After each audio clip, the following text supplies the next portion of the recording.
Just hit the unfollow button. I don't need your business. Babe, what business do you mean? There's no doubt that she drove the final nail into this movie's coffin. She probably drove the final 2 or 3 nails into the coffin. Yeah, right there. Zoom in right there. That's it. 163,000 rating, of which it got 1.6, not out of 5. Rachel Zegler is in full panic mode after ticket prices for her show plummeted to zero, all because she slammed Disney's Snow White. Like seriously, who does she think she is? I'm a narcissist. Now we get it. But just so she's aware, no studio's going to risk working with her again. She wasn't cancelled by Hollywood, she did that all on her own. For a very long time, it seems that nobody has quite captured the public's disdain like our girl, Rachel Zegler. The damage had been done. Alright, let me get this straight. Rachel Zegler went from being Steven Spielberg's golden pick to starring in a show where tickets cost $0? That's right. Free. Zilch. You can watch her perform for the same price as taking a breath. And you're saying this wasn't some random fluke? Nope. This was a total, self-inflicted career meltdown. Love you. I love me. I love you. I get stopped for photos every time I'm online for the Snow White ride, and I have to pretend like, oh God, I love you. Let's rewind this train wreck back to 2020. Hollywood couldn't stop buzzing about Rachel Zegler. Spielberg handpicked her from over 30,000 auditions for West Side Story. People were calling her a prodigy, a once-in-a-generation star. And maybe she was, for about 5 minutes. She even snagged a Golden Globe at just 20.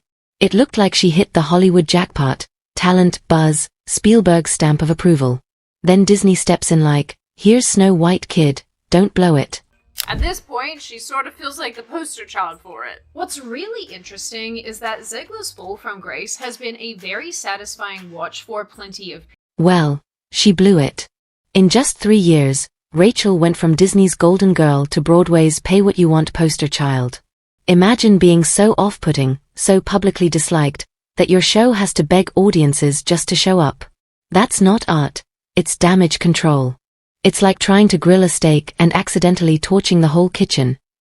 But hold up, don't blame Snow White just yet.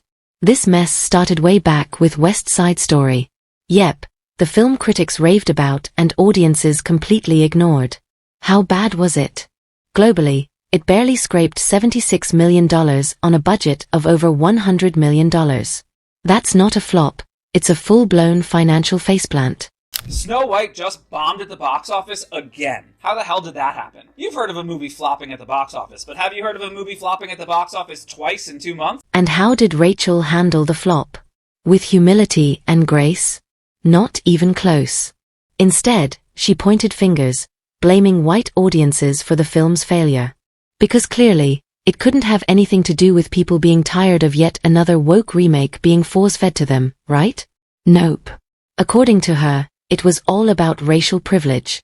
Her words, not mine. Wasn't sincere, because she's had a long history of saying woke, annoying things. Our new Snow White. And then there was that fake Spanish accent. This girl doesn't even speak Spanish. Yet suddenly she's out here rolling her RS like she's auditioning for Telemundo. Even real Latino fans were like, please stop. It came off as performative, forced, and honestly, just plain embarrassing. So for the life of me, I don't understand why she's insisting on pronouncing Spanish words and names with a Spanish accent that she doesn't have in a language that she doesn't speak. Then came the interviews. Oh boy, the interviews. Rachel somehow thought every press tour was her personal TED Talk. She started analyzing West Side Story like it was a graduate thesis on post-colonial identity. Someone should have tapped her on the shoulder and said, hey, it's Romeo and Juliet, with dance battles, not a dissertation. Anyway, in one clip, she calls the Sharks, the rival gang of the Jets in this new version of West Side Story, a rainbow of the Latino community, and then struggles to name what constitutes Latino diversity. But West Side Story was just the opening act. The real disaster? Her kamikaze-style takedown of Disney's Snow White. Where do we even start with this mess? Instead of promoting the film like a normal lead actress, Rachel stormed into interviews with the energy of a teenager fresh out of their first gender studies seminar. She trashed the 1937 classic, called it outdated, dumb, and oh yeah, accused the prince of being a stalker. That's right. The guy who literally kissed a poisoned princess to save her life? According to Rachel, total stalker vibes. I mean, you know, the original cartoon came out in 1937, and very evidently so. There's a big focus on her love story with a guy who literally stalks her. Weird. And she didn't stop there. Oh no, Rachel kept digging. She proudly declared, "This Snow White doesn't dream of true love. She dreams of leadership." Because obviously, what every 6-year-old girl wants in her fairy tale is corporate ambition. Forget magic and wonder. Now it's all about PowerPoint slides and feminist manifestos. Magical, right? Totally what we all signed up for. Not a bug. And before long, her trashing the original pieces of the adaptations that she was performing in became kind of common. And what happened next? Total chaos. Disney fan forums went into full meltdown. Reddit threads popped up with titles like, and I quote, "Rachel Zegler is destroying Disney with her mouth." Even Disney started scrambling. Internally, they yanked her from merchandise, delayed the film's release, and quietly kicked off what looked like phase 1 of the Rachel erasure program. You know your career's in free fall when the same company that cast you as a literal princess is now pretending you don't even exist. She's not going to be safe for the prince, and she's not going to be dreaming about true love. She's dreaming about becoming the leader she knows she can be, and the leader that her late father told her that she could be if she was fearless, fair, brave, and true. I'm a narcissist. And just when you think it couldn't spiral any further, oh, it absolutely does. Welcome to the part where she basically tries to cancel half her own audience.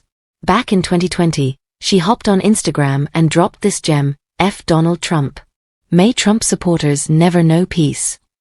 Yep, that's a real quote. So now, it's not just Disney fans she's lost, it's half the country. And let's not forget, she works for Disney, a company built on selling magic to suburban moms and theme park dads. Meanwhile, she's out here throwing verbal grenades like Regina George on a mission. So she came out and took a large dump on half of the country. Everyone who voted for Trump. I remember her words. She hopes they know no peace. Right. Something really, and that Trump knows no peace. But she didn't stop there. She doubled down on TikTok like she was running for most unhinged influencer of the year. She posts, "Vote Kamala Harris. It's non-negotiable. If you disagree, I don't need your business." Really? You don't need their business? Because your box office numbers say otherwise. Your theater sales are practically begging for business. Might want to rethink that stance. I just think it is terrible. She's been brainwashed into believing that Trump is this hateful figure, and to combat it, she released a bunch of hateful messages that said she hopes that Trump supporters never find peace and that Trump never finds. Unsurprisingly, those comments went viral, but not in a Yas Queen kind of way. More like a "did she really just say that?" moment. Even liberals started side-eyeing her, because there's a huge difference between voicing an opinion and launching a full-on verbal war against your own fanbase. And what did Disney say? Nothing. Not a single word. But if you understand PR, you know silence isn't neutrality, it's strategy. One insider even said it outright, silence is code for "we're quietly making her disappear."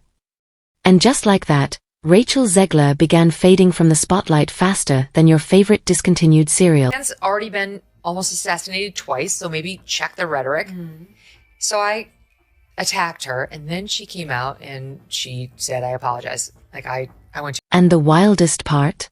She did this all by herself. No scandal, no leaks, no gotcha moments.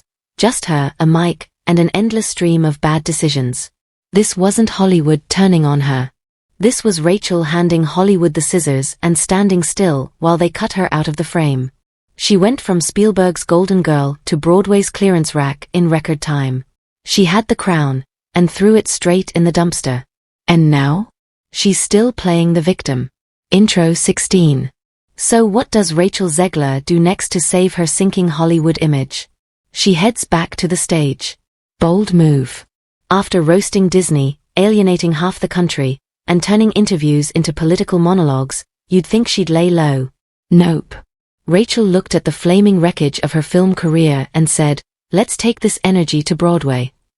Because nothing says fresh start like dragging your drama into live theater. And for a lot of people, the progressiveness in them felt quite forced. But a lot of Rachel Zegler's initial stupidity really could have just been chalked up to being a young person and growing up in a very, very politically polarized period of. She landed the role of Eva Perón in Evita at the London Palladium, a role made iconic by legends like Patti LuPone and Madonna. At first, there was buzz. Then came the crash. Tickets originally cost $500. For that price, you'd expect magic. A once-in-a-lifetime performance. Instead, Rachel Zegler delivered one of the most bizarre stunts Broadway's seen in years. I never want it to come off as me being ungrateful for the opportunities I have. I can also be having the greatest time and simultaneously wishing people would stop sending me death. Picture this. You drop a small fortune, dressed to the nines, show up at the iconic Palladium Theater, and wait for that legendary moment. Don't cry for me, Argentina. You're thinking chills, goosebumps, the spotlight. But wait. Rachel's not on stage. Where is she? Oh, she's outside. On the street. Singing to fans on the sidewalk. Not a joke. She literally walks out onto a balcony and belts the song to the public. For free. Meanwhile, you, the paying audience, are inside watching it all on a grainy screen. Yep, you just paid $500 for a bootleg-level experience. Memes exploded instantly. My favorite? Paid $500 to watch Rachel Zegler through a monitor. Peak Broadway scam. And honestly, they weren't wrong. People felt cheated. This wasn't theater. It was a poorly executed TikTok stunt.